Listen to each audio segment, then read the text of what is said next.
Y seguimos en esta edición de Lenia Savioli, programa político de la televisión cooperativa, y como les anticipábamos, está con nosotros el diputado provincial por la Unión Cívica Radical, Marcos Cuelle, para, por supuesto, conversar con nosotros sobre varios temas. Muy buenas noches, Marcos, bienvenido. ¿Cómo estás? Hola, ¿cómo te va? ¿Cómo andan? Muy bien. ¿Vos bien? Sí, muy bien, muy bien. Bien, Marcos, la intención era, por supuesto, conversar sobre temas políticos. Estamos en un año electoral, pampeanos y pampeanas. Ya fuimos a las urnas 3 veces este año. Nos queda todavía al menos una, veremos si 2 jornadas electorales. La intención era poder conversar sobre los resultados electorales de las PASO, ¿no? En agosto, que fueron sorpresivos de alguna manera. Milei fue el candidato presidencial más votado. La Unión Cívica Radical se quedó sin candidatos de cara a las generales de octubre. ¿Cómo analizan desde el partido? ¿Qué evaluación han hecho desde el partido en relación a los resultados electorales de este año 2023?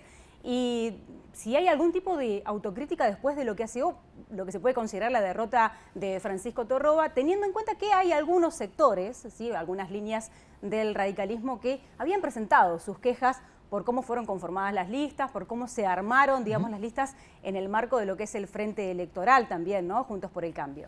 Bueno, a ver, en primer lugar, el Frente Juntos por el Cambio tenía la posibilidad de ir enganchado de 2 figuras presidenciales, encabezadas por 2 personas del PRO y acompañado por personas del radicalismo. Estamos hablando de Larreta por un lado y de Bullrich por el otro, en la cual hubo claros intentos de nuestro último candidato a gobernador de ir enganchado de las 2 listas.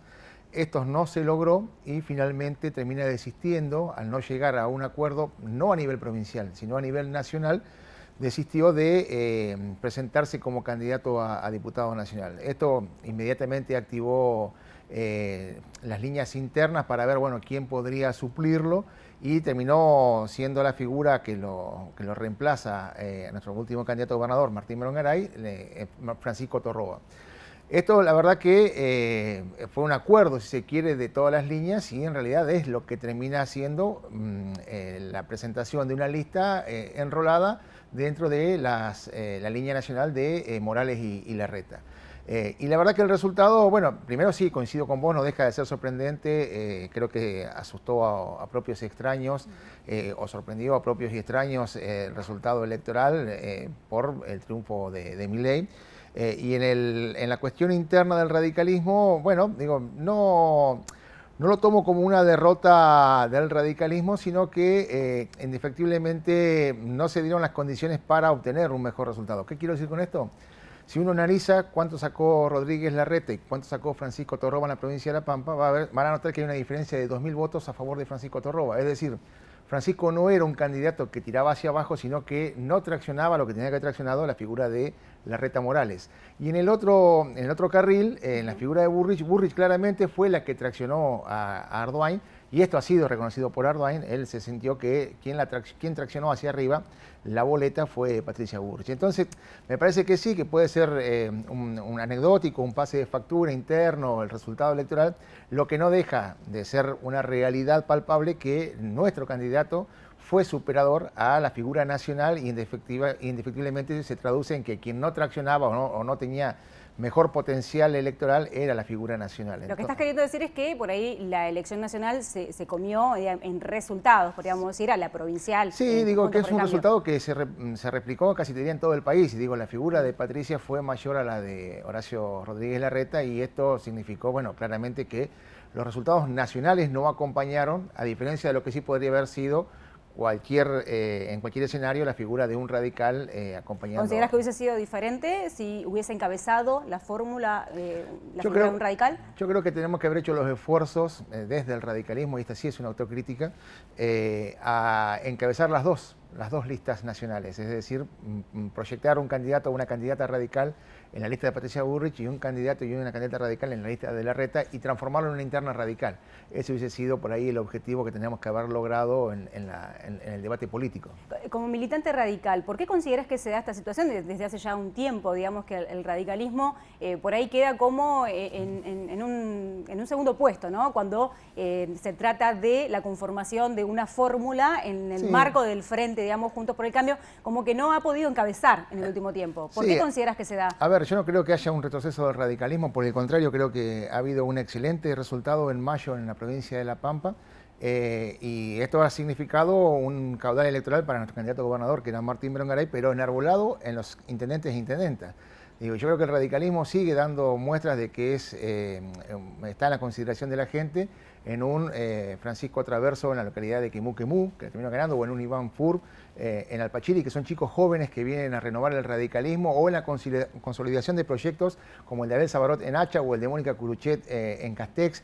Me parece que todo eso le da potencialidad al radicalismo. Creo que no está en una situación de retroceso, sino que por el contrario puede ser que algunas circunstancias coyunturales no ayuden a que tenga una mejor performance en materia provincial o nacional, pero me parece que el resultado en general, gracias a la ayuda de todas las intendentas e intendentes, ha sido formidable. ¿Por qué? Porque creció el número de diputados del frente, y ha creado una situación de paridad en la Cámara entre el oficialismo y la oposición. Vamos a ver cómo juega toda la oposición en su conjunto, pero a priori ha quedado 15 representantes por el oficialismo contra 15 de la oposición, con lo cual a mí no me cabe ninguna duda que va a ser una Cámara con mucho más debate, con muchos más acuerdos políticos en el buen sentido de la palabra, y me parece que va a dar un mejor resultado frente a la que debería ser un objetivo común de todas las personas que están en cargos de representación, de mejorar la calidad de vida de los pampeanos. Marcos, hablas de que en las elecciones de mayo tuvieron muy buen resultado, digamos, el frente en sí, con el candidato Berongaray como era candidato a gobernador. ¿Consideras que ese resultado, que fue bueno para la Unión Cívica Radical y para el frente en sí, tuvo que ver con un triunfo del radicalismo o también con una cuestión que tiene que ver con el contexto socioeconómico, de un enojo de la gente, de la población? Siempre hay una mezcla de todo. No hay un único factor que determine un resultado electoral, y de hecho, digo, si lo podíamos extrapolar a la cuestión nacional, casi te diría que hace 5 meses atrás todo el mundo pensaba que quien iba a reemplazar al presidente iba a ser alguien de la oposición, casi te diría de Juntos por el Cambio. Y hoy todo ese escenario se ha medio como desestabilizado y están buscando cómo poder alcanzar ese objetivo. En el caso provincial pasa lo mismo. El humor político de la gente a veces es muy difícil de medirlo. Creo que siempre hay un condimento de todo. Puede ser que 40 años de hegemonía política de un mismo signo político signifique de alguna manera la necesidad de algún cambio. En las localidades se da mucho la votación por conocimiento del candidato o la candidata y no por qué el partido representa. Por ahí los valores que encarna la persona que es son los que terminan traccionando, y eso no existe en la provincia un amplio margen de corte de votos. Entonces, bueno, por ahí arrastra boletas completas y termina significando resultados. Pero me parece que básicamente el contexto nacional no acompañó al oficialismo, esto está más que claro, y además creo que ha habido muy buenos candidatos y candidatas, y lo digo por la gente joven que hoy, Juan Cruz en Ceballos, está bien, uno dice Ceballos no es una localidad que impacte en el conglomerado de la provincia de La Pampa, pero es una localidad y hay un pibe muy joven que decidió ocupar un espacio de representación, y me parece que está muy bueno que esto haya ocurrido. Marcos, de cara a las generales de octubre, ¿cómo está trabajando en la campaña la Unión Cívica Radical? Vos, en lo personal, ¿cómo estás trabajando, digamos, en lo que es la campaña electoral? ¿Cuesta traccionar el voto a Patricia Bullrich? Ha habido algunas manifestaciones de algunos referentes del radicalismo, de tener que volver a ponerle el voto, digamos, a un amarillo. ¿Qué es lo que dicen las bases? ¿Cuesta traccionar el voto?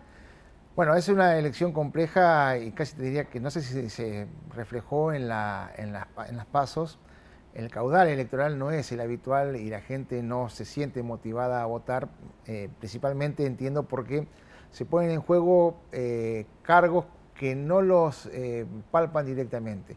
Cuando hay una elección provincial o nacional en la cual se ponen en juego las intendencias, el gobernador o la gobernadora, se ponen en juego esos cargos, indefectiblemente hay una mayor tracción, no solamente de quienes están participando activamente en las campañas políticas, sino del pueblo que sabe que ahí está parte de lo que le puede ocurrir en el día a día. No nos olvidemos que los intendentes son la trinchera de la política y todos los días todo lo que pasa no pasa en su despacho, sino en sus casas, porque saben dónde vive y lo van a ver y tienen los reclamos.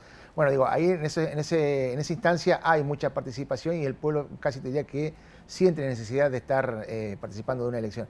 En este caso por ahí es diferente, como se vota algo que no es menor, pero que no tiene algo directamente vinculado al día a día de las personas, generalmente la participación decae. Y cuesta mucho, por supuesto, movilizar y hacerle entender, y cuesta mucho cambiar conciencia. ¿Por qué? Porque bueno, ahora que se han mostrado un poco las cartas y se ha visto cuáles han sido los resultados, creo que todos están intentando, o por lo menos los espacios políticos con representación histórica en los gobiernos tanto nacional como provincial, han detectado que el humor político de la gente ha girado hacia una persona que es producto posiblemente de los fracasos de no alcanzar acuerdos políticos entre las grandes fuerzas. Entonces ese hartazgo posiblemente ha llevado a que se produzca un giro hacia expresiones políticas liberales en las cuales no hay una cultura argentina que haya tenido historia respecto a esta materia.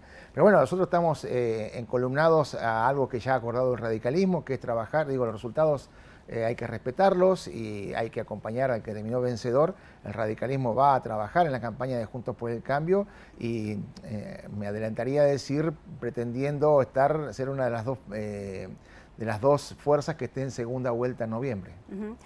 Teniendo en cuenta los resultados de las PASO, quizá y la avanzada, ¿no?, de la derecha, como bien lo mencionabas, hay como una gran posibilidad de que Javier Milei, con La Libertad Avanza, quizás lleguen a un balotaje.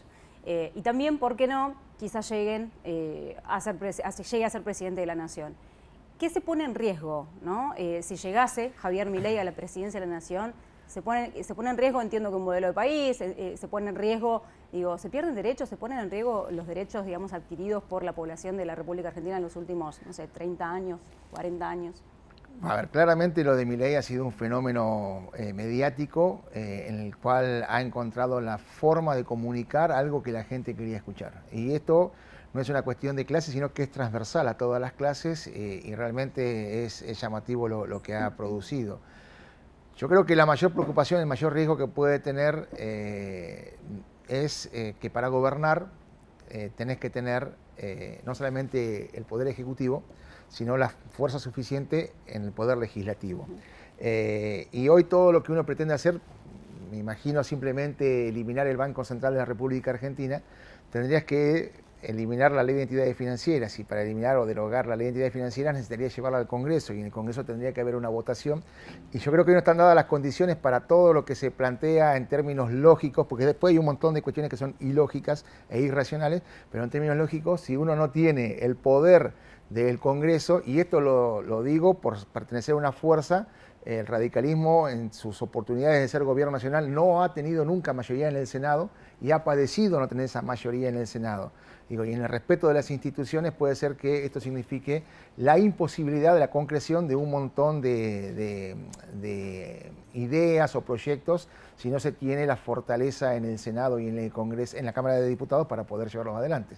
Con lo cual, yo creo que la defensa de los derechos alcanzados va a depender en gran medida de quienes sean diputados y senadores, y por supuesto esto tendrá la responsabilidad de ejercer uno de los principales poderes que tiene el sistema republicano, que es controlar las decisiones del Ejecutivo. Creo que, digo, no solamente somos diputados, en este caso provinciales, por la oposición, sino que tanto oposición como oficialismo tenemos la responsabilidad de controlar al gobernador Silioto. De hecho, bueno, con lo que decías, ¿no?, de esto que es prácticamente inaplicable, algunas de las propuestas que ha hecho La Libertad Avanza, y han cambiado en el último mes y medio, el discurso totalmente va cambiando de cara a octubre.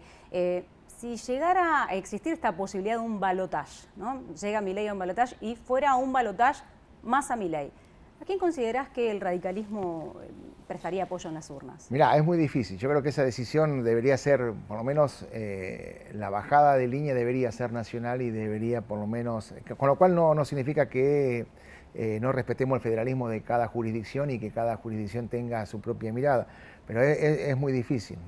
A mí me parece que va a tener que tomar una decisión importante porque bueno, va a tener que determinar si convalida cualquiera de las dos alternativas si no estuviéramos en el balotaje.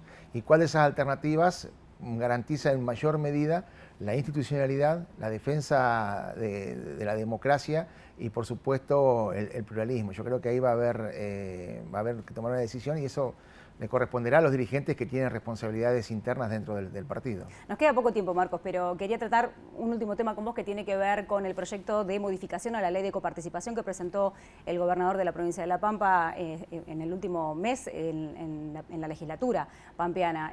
Fuiste uno de los primeros que salió, digamos, a criticar al menos el momento en el que se propone, ¿no?, el debate de esta modificación. Y también fue muy claro digamos, en sus manifestaciones el intendente de la ciudad de Santa Rosa en rechazar porque considera que no revierte la situación, digamos, de desigualdad de algunas ciudades. Él está pidiendo realmente una nueva ley de coparticipación con una mayor distribución por índice poblacional que, digamos, beneficie de alguna manera a algunas ciudades que hoy están siendo, digamos, perjudicadas por cómo está la ley de coparticipación. ¿Cuál es tu opinión al respecto, si tenés algún punto en común con lo que manifiesta el intendente de Santa Rosa? No, bueno, respecto a lo que plantea Luciano Di Napoli, nuestro intendente en la ciudad, yo considero que él tiene arranca de una posición que no es fidedigna. ¿Por qué? Porque Santa Rosa tuvo 29 puntos de coparticipación y hoy tiene 25, pero lo tuvo en el periodo de Francisco Torroba intendente y con la misma ley que hoy está vigente. Es decir que si ha cambiado las relaciones de distribución,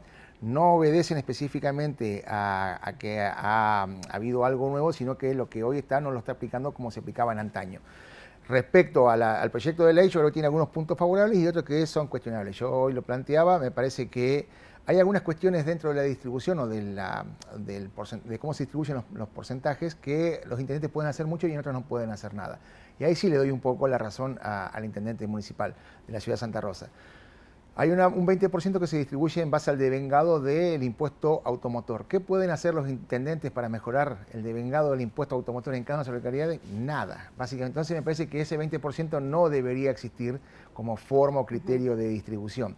Sí, el 15% del devengado del inmobiliario, ¿por qué? Porque si los intendentes municipales mejoran su catastro, catastro de provincia, mejora, paga la redundancia. Sí. Lo que se declara son mejoras, esas mejoras significan mayores porcentajes de impuestos a los bienes inmobiliarios y provincia recauda más. Entonces, ahí sí tienen una tarea que podrían hacer los intendentes. Y por supuesto después está la recaudación propia, que ahí hay una gran discusión entre intendentes, porque algunos tienen recursos tributarios puros y otros no.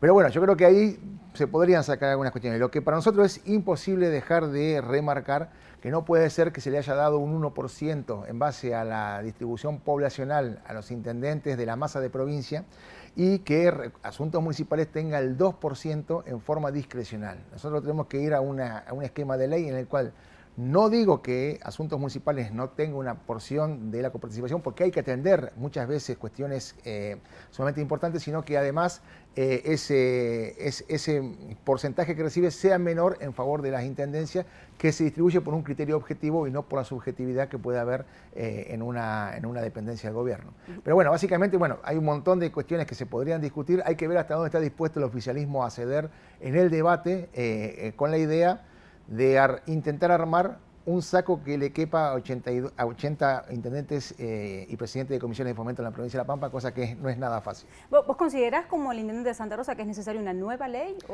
Hubiese sido factible, ya que estamos en este proceso, hacer una nueva ley, pero para ordenarla. Y creo que sí, que hay algunos... Igual eso era imposible con esta legislatura. No sé, yo creo que es la voluntad política del oficialismo. Nosotros, no nos cerramos a la posibilidad de discutir ningún tipo de ley siempre y cuando tengamos la grandeza... No, me refiero a los tiempos, porque si se planteó, quizá aquí quedan pocos meses para un recambio donde viene una legislatura que va a ser distinta, quizá hubiese sido difícil. Me parece que los intendentes tienen que ser los primeros que tienen que hablar y exponer en la Cámara de Diputados sus intenciones. Escucharlos a ellos es fundamental porque son los que están en el día a día en lo que ocurre en cada localidad. Y me parece que eso puede demandar un tiempo que puede exceder. Vamos a estar sujetos a la agilidad o flexibilidad que tenga la Comisión de Hacienda, en este caso, que es la que va a conducir, de convocar a todas las partes y escucharlas. Pero Ojalá pudiéramos tener antes de fin de año un proyecto de ley para ahorrarles el dolor de cabeza de quienes ingresan, de tener que discutirla y poner en vigencia en el próximo o en el próximo año o dentro de un periodo siguiente. Pero me parece que es fundamental pensar sí, en forma de distribuir que se ajusten a realidades de cada una de las geografías de la provincia.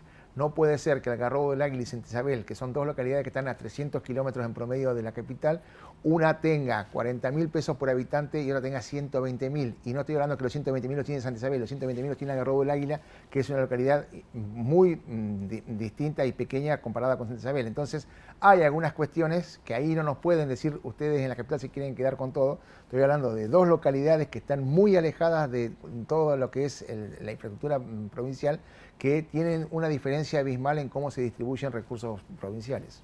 Marcos, muchísimas gracias por haberte llegado hasta acá, dialogar con nosotros sobre distintos temas. Seguramente te vamos a estar invitando nuevamente, siempre te consultamos como referente del radicalismo. Bueno, muchísimas gracias por la invitación. Y de esta manera vamos a hacer un corte y enseguida regresamos con más Leña Savioli.